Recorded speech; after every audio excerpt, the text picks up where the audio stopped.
So, I'd like to talk a little bit about some of the research that we've been doing in our Advice and Decumulation research report. And this year, we've updated some of that research. We spoke to 183 advisors through our survey and also had multiple conversations with people within the industry and advisors about how they were approaching advice and decumulation. And obviously, there have been some significant shifts since the introduction of the pension freedoms.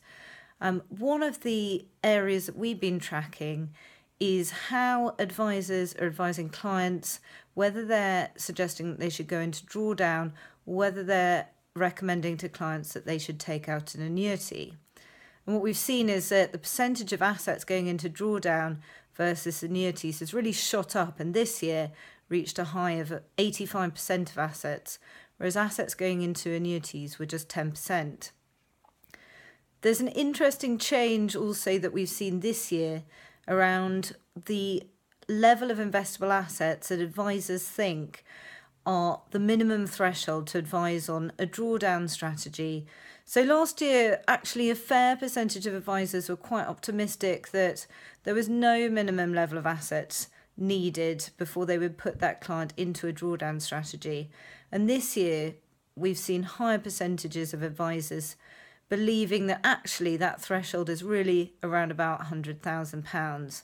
And I don't just think that that's because advisors are not interested in clients with lower pot sizes necessarily. I think it's a recognition that if you have less than £100,000 in your pension pot, it's actually the charges that you would have to pay for the advice charge and some of the OCF of the underlying funds in a drawdown strategy is probably going to be too expensive for that strategy to be economic for you.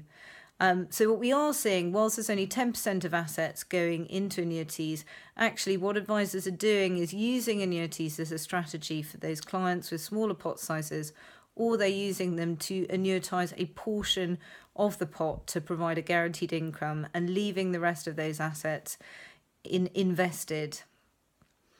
The other area that we've looked at is how advisors are approaching investment strategies in decumulation, and we've been assessing approaches here. One of the things that we tried to ascertain was whether advisors were actually advising clients to live off the natural income from their assets alone. And our research suggests that almost no advisor is actually suggesting to their clients that they do that. Typically, they're suggesting that they take 5% as income year on year. And actually, with returns the way they are in current markets, that is eating into some of the capital.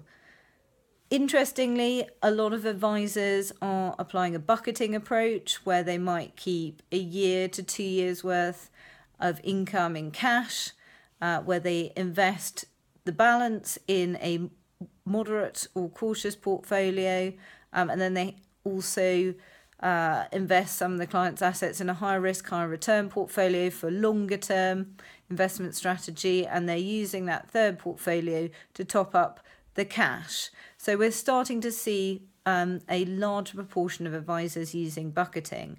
But what we're not seeing is really a particularly large percentage of the market using centralised retirement propositions. So only 40% of advisors that took our survey were using them. Perhaps understandably, there's a bias towards larger firms who need more standardised approach in retirement using these types of strategies, whereas smaller firms perhaps more confident to vary their approach from client to client. But it's still just at 40% of the market. And that's in contrast to centralised investment propositions, where we see about 70% of advisors using those.